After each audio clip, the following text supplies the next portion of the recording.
Hello everybody, welcome to 21st Century IAS Academy Delhi Campus C.A.R.E initiative, Current Affairs through Reverse Engineering. This is Goli Varsha. Let us look into the first article for the day. Union Fisheries Minister Shri Parshottam Rupala will inaugurate Global Fisheries Conference India 2023 on Tuesday. Theme of the conference is Celebrating Fisheries and Aquaculture Wealth. So this theme also you have to remember for prelims examination. And in this article that was published in PIB, it says that there are groupings which are attending, like or organizations, grouping or organizations, okay?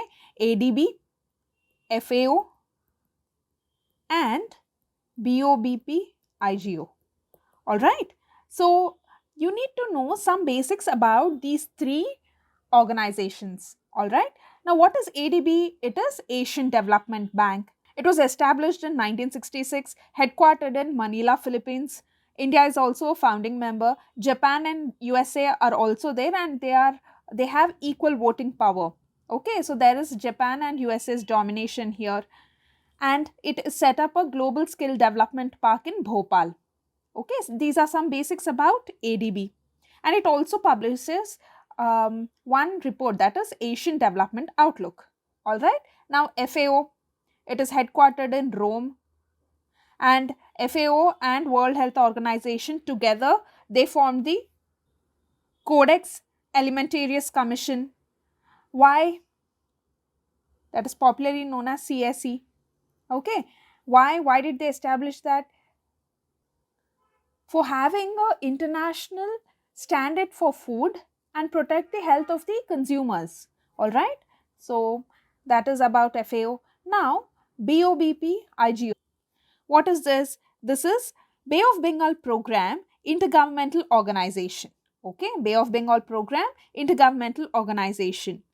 Okay, what is this? It is a regional fisheries advisory body, and it was established in the year 2003. Okay, and why was this in place? Because to promote cooperation among the member countries with respect to fisheries. And who are the members? Bangladesh, India, Maldives, and Sri Lanka. All right. And in addition to providing cooperation, it will also spread awareness. It will also conduct programs for skill development, and it is also concentrating on transfer of appropriate technologies and to also establish a regional information network. All these things, this BOBP IGO does. What is this BOBP IGO? It is Bay of Bengal Program Intergovernmental Organization. All right, these are few basics. Now we'll come to the MCQ. We have seen the basics for ADB, FAO, and this one. Okay, consider the following. How many of the countries listed above are members of Bay of Bengal Program Intergovernmental Organization? We have just seen, no, Bangladesh, India, Maldives, and Sri Lanka are members. So Myanmar is not there. India, yes. Sri Lanka, yes. Maldives, yes. So three countries are correct. Okay, these are members, and then there are cooperating parties. In cooperating parties, Myanmar is there, Thailand is there, Malaysia is there, and Indonesia is also there. Okay, so yeah. Now consider the following statements on Bay of Bengal Initiative for Multi-Sectoral Technical and Economic Cooperation, that is BEAMSTEC. See, if they didn't give you this BEAMSTEC, no, by seeing this Bay of Bengal Initiative for Multi-Sectoral Technical and Economic Cooperation, you will not read the options also. That's why you need to have a fair understanding and a clear understanding about the full forms also. All right. Even if they do not give this BEAMSTEC, you should be able to understand that this full form is about BEAMSTEC. All right. Now we'll see some basics about BEAMSTEC. BEAMSTEC was formed in the year 1997. It is headquartered in Dhaka. All right. It was established through Bangkok Declaration. Okay, Bangkok Declaration. But the headquarters is not in Bangkok, it is in Dhaka. Okay, this is Bangkok Declaration. Bangkok Declaration is correct, but the headquarters is situated in Dhaka, not Bangkok. Okay, yeah. And who are the members? Who are the members? See, for your understanding, or as a technique of easily remembering the members, just write down BeamStack like this. Now, B for Bhutan and Bangladesh, I for India, M for Myanmar, S for Sri Lanka, T for Thailand, and N is not there here. You have to remember N extra. N for Nepal. So there are 7 members. All right. And the fourth summit was in 2018. Fifth summit was in 2022. The gap was because of Corona and etc. Now, Milex, Milex. It's a military field training exercise and is part of BeamStack. You have to remember this.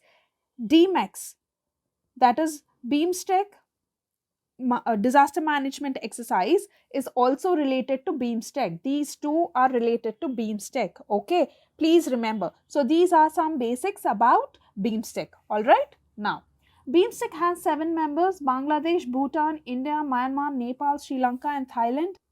Yes, this is correct. We've just seen, right? So when one is correct, B is gone. Now, BeamStack provides a link between South Asia and Southeast Asia by the way of economic cooperation and linkages in identified areas of cooperation. Yes, this is also correct. So A is gone. BeamStack was re-christened as BizTech in the year 2014. No, even now it's BeamStack, right? So 3 is wrong. C is the answer. All right. Now, we'll get into the next article. Kerala to expand farming of GI tag Onatukara sesame. See, it is for seeing it is sesame, but pronouncing it is sesame. While pronouncing it is sesame, okay? So, efforts are being made to expand the cultivation of GI tagged Onatukara sesame in Alappuzha district of Kerala. What is this sesame? In Hindi, we call it as til. Til. Okay, it is a very important ingredient in all the Indian kitchens. And on McDonald's burger also, that bun would have this seeds. Okay, so it is a rich source of protein and amino acids. All right, and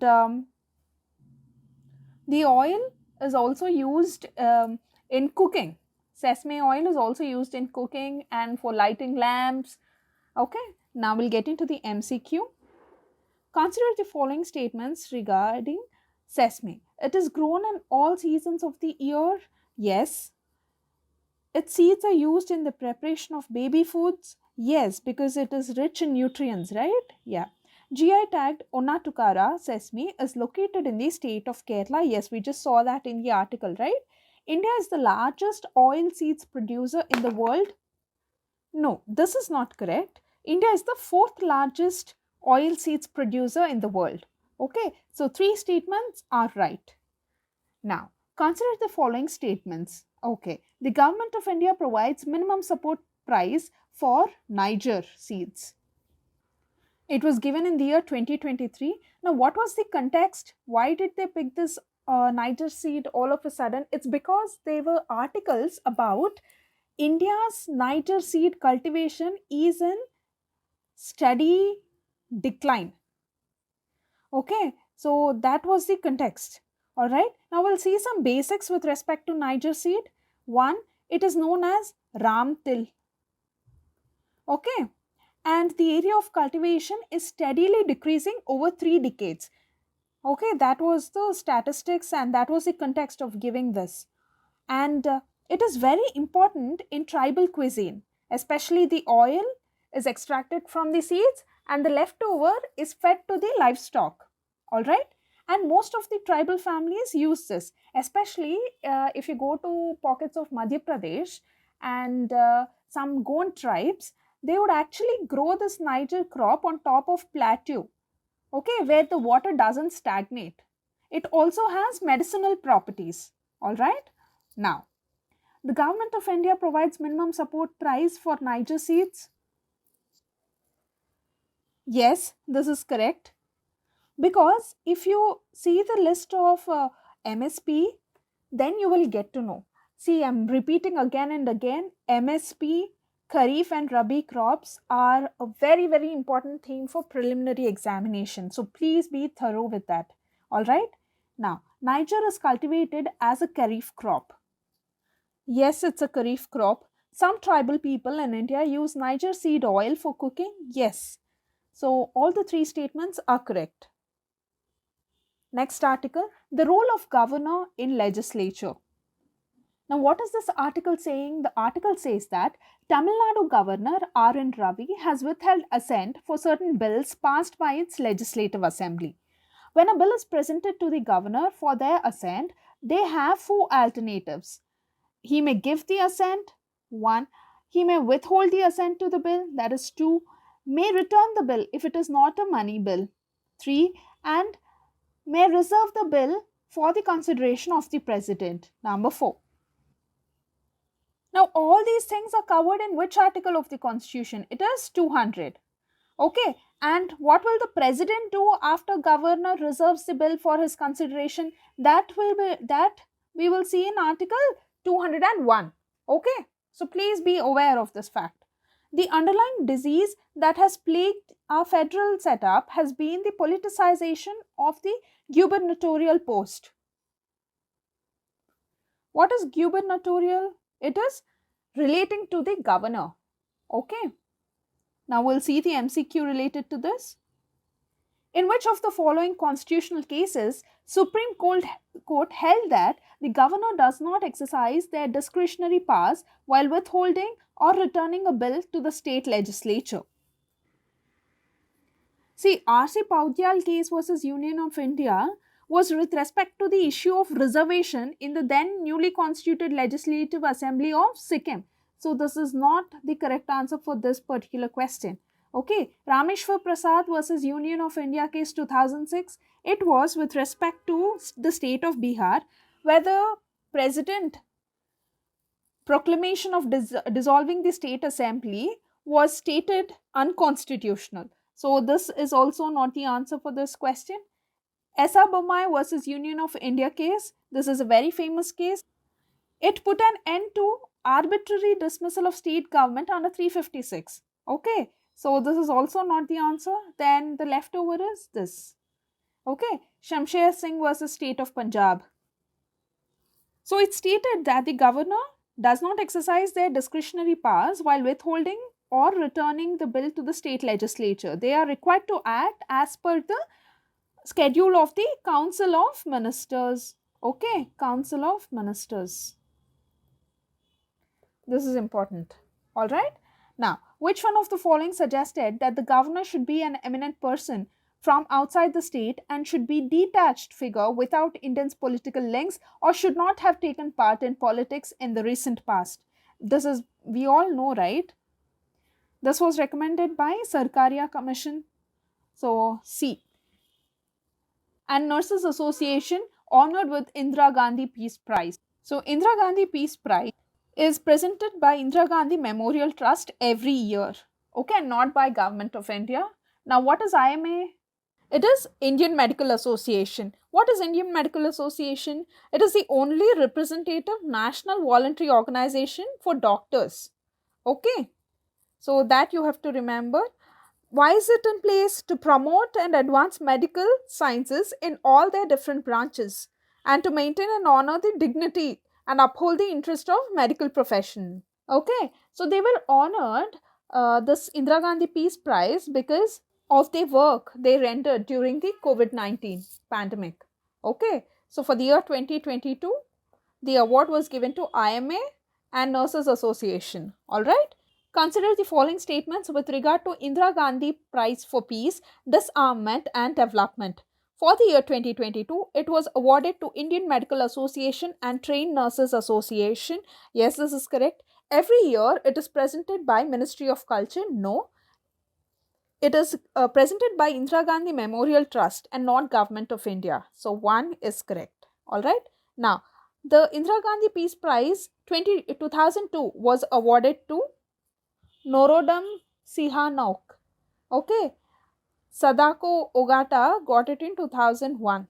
Okay, so yeah.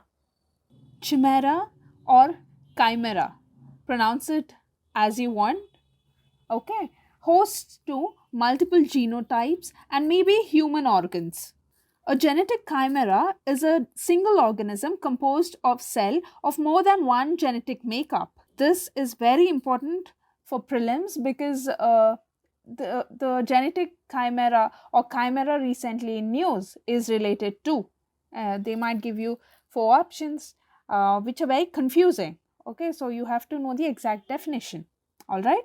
In prelims perspective, you need to be aware of certain terms which are also mentioned in this article, and even if they are not mentioned, I'll explain you.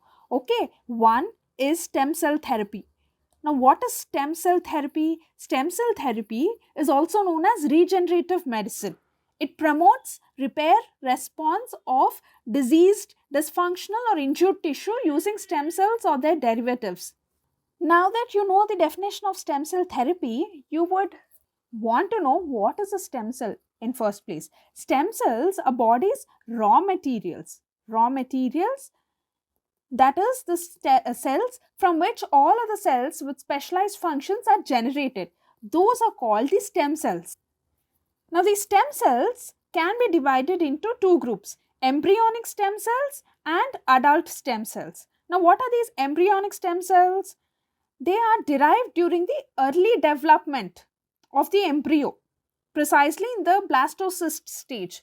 Okay, whereas adult stem cells, also known as the somatic stem cells, are rare undifferentiated cells present in many of the adult tissues. Okay, this is about stem cells and stem cell therapy. Now there is another term known as stem cell potency. Now what is the stem cells potency? It refers to the varying ability of stem cells to differentiate into specialized cell types. Okay, and here you will also come across some terms known as totipotent, pluripotent and multipotent cells. Okay, now what are totipotent cells? These are totipotent stem cells are those cells which have the ability to make all the cell types in the body, and they are important for development of embryo also. And what is one example of this totipotent stem cell? It is zygote. Now what is zygote? Zygote is the culmination of sperm and ova. Okay, so that is an example of totipotent cell. All right, now pluripotent cell. What is pluripotent cell? This has the ability to develop into all cell types in the body. Now what is the difference between totipotent and pluripotent cells? See, totipotent cells can give rise to both the placenta and the embryo. That is the extra ability of totipotent cells. And the only totipotent cell in the body is zygote. All right. As the embryo grows, no, the pluripotent cells develop into specialized multipotent stem cells. Now, what are these multipotent cells which I just mentioned here in the definition and here also? These are stem cells that have the ability to develop specific types of cells. For example, a blood stem cell, no, it is a multipotent cell and it can develop into RBC, WBC or platelets. Okay. Now, there is another concept known as induced pluripotent cells. Now, what are these induced pluripotent cells? See, these are cells derived from the skin or blood cells or adult stem cells or somatic stem cells, skin, okay, and that have been reprogrammed back into an embryo-like pluripotent state. Okay, so that enables the development of an unlimited source of any type of human cell needed for therapeutic purpose. Okay, see, we have seen no embryonic stem cells and adult stem cells. So you're taking adult stem cell and reprogramming it back to a embryonic stem cell. Okay, why are we doing that? Why are we doing that? Because the potency of embryonic stem cell is more.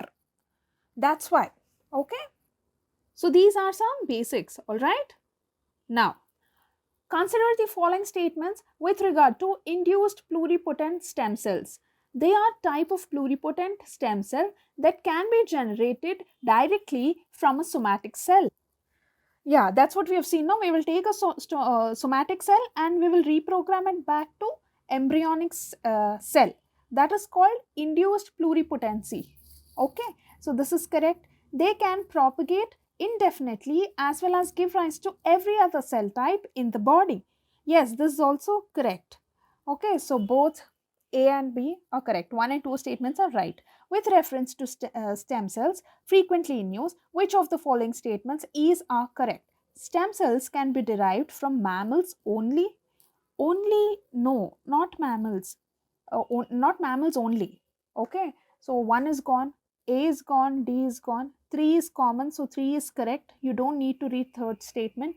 Now second statement, stem cells can be used for screening of new drugs. Of course, so 2 and 3 are correct.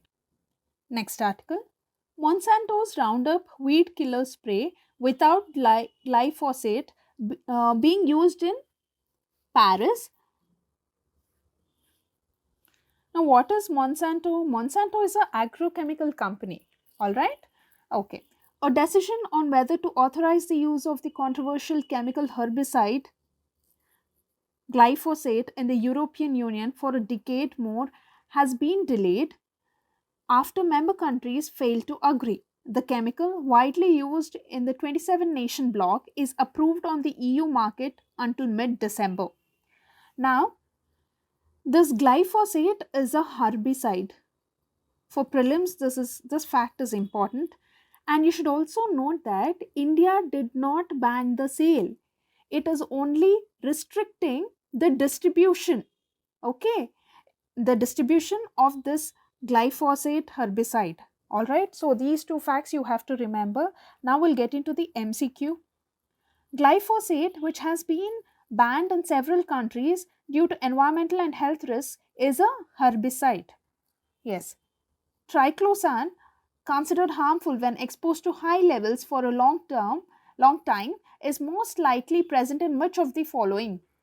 See, this triclosan is known for its antibacterial and antifungal properties. Okay, it is added to antibacterial soaps and body washes and toothpaste. So it is toiletries. Okay, now next article. After the freeze, will we soon get a petrol price cut? We'll get into the MCQ. Consider the following statements with regard to petrol and diesel. Petrol prices in India are determined by PPAC under the Ministry of Petroleum and Natural Gas. See, petrol prices are usually determined by market factors, and the revision of those prices is done by some other organizations, and it is overseen by this PPAC. Okay, so petrol prices in India are determined by PPAC is not correct, or is it's incorrect. Okay, petrol and diesel are exempted from GST. This is correct, so only 2 only is the answer. See, there are other goods also which are exempted from GST, and it's important for you to know them so that you can eliminate the options. Fresh and dry vegetables, okay, products of milling industry, sugar,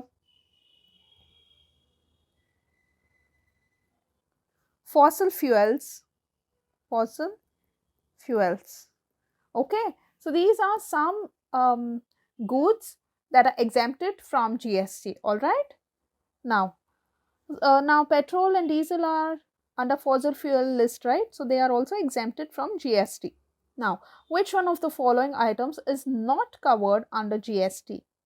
It is petrol. Now we'll get into the next article. Direct foreign IPOs to have no-go areas. Now, what are IPOs? IPOs are initial public offerings. All right, and here you should be aware of two terms with respect to prelims. Okay, primary market and secondary market. What is a primary market? If new shares and bonds are offered to the public for the first time via initial public offerings, then that is called as primary market. Okay, now secondary market. What is secondary market? Place where stocks are traded. Okay, these stocks are traded here. That is called secondary market. What is the example for secondary market? Bombay Stock Exchange or New York Exchange. Okay, so those are examples for secondary markets. All right. Now, we'll get into the MCQ. An entity raising loans in Indian rupees from abroad is not allowed to change the Indian rupee loan into foreign currency loan. This is correct. Indian banks can subscribe to rupee denominated bonds issued overseas in primary market. No, this is wrong. Okay, next. Limited liability partnerships in India are not eligible to receive FDI and they cannot raise external commercial borrowings. This is true. Okay, how many of the statements given above are incorrect? See, here is the catch. Incorrect. Only one statement is incorrect. Okay, please be cautious about these words. Okay, now global capital flows to developing countries increased significantly during the 90s. In view of East Asian financial crisis and Latin American experience, which type of inflow is good for the host country? Commercial loans? No. Foreign direct investment? Yes. Why? Because FDI is an investment in the form of controlling ownership in a business in one country by an entity based in another country. Okay, so FPI and FDI, what is the distinguishing factor? It is this direct control element. Okay, so B is the answer. All right, next, rupee not ripe for hard currency. See, you have to be aware of two terms for prelims. One is hard currency and obviously the opposite is soft currency. Now, what is hard currency? Hard currency is one which is stable and easily exchangeable for another currencies. Okay, it has to be stable and it should be easily exchangeable. Okay, that is hard currency. Now, what is soft currency? The exact opposite of this one, whose value will keep fluctuating and exchangeability is less because there is less demand for that currency in the forex market. All right, so that is soft currency. All right, now we'll get into the MCQ.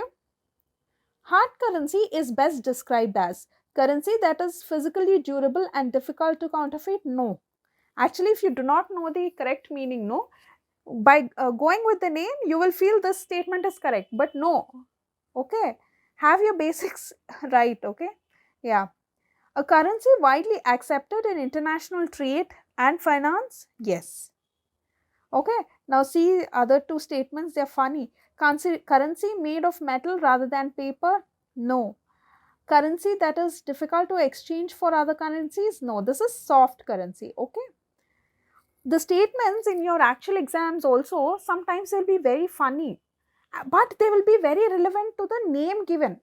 So you should be intelligent enough to cross mark those statements with your basic knowledge. Okay, this hard currency and soft currency, they are basics, no, in your economy syllabus. So yeah, the problem of international liquidity is related to the non-availability of. See, liquidity is related to what? Currencies mostly. Okay, goods and services, no. Gold and silver, no.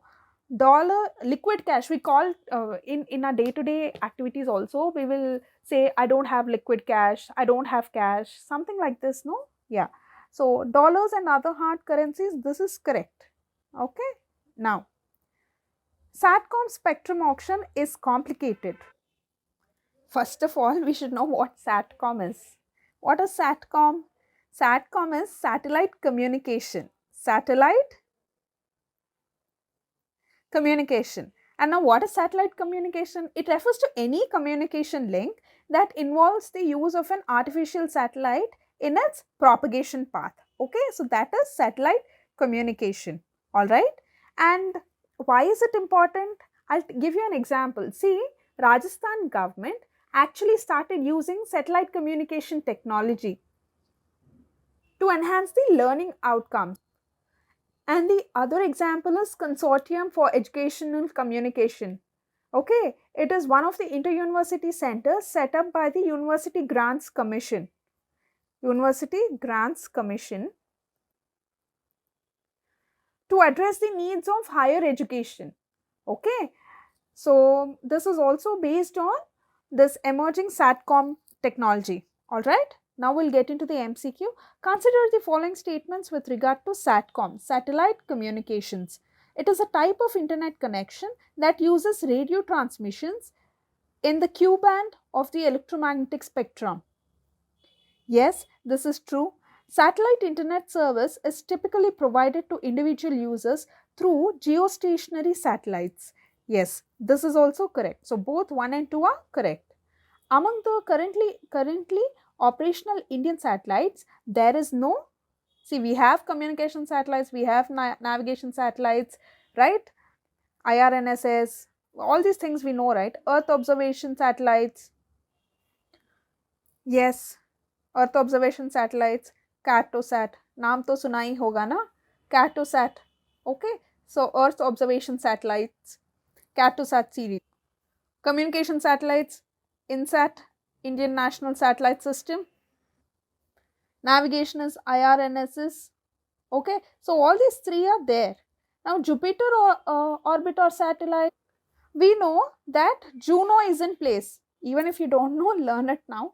Juno is in place, but this is not India's operational satellite. It is NASA's program, okay? NASA.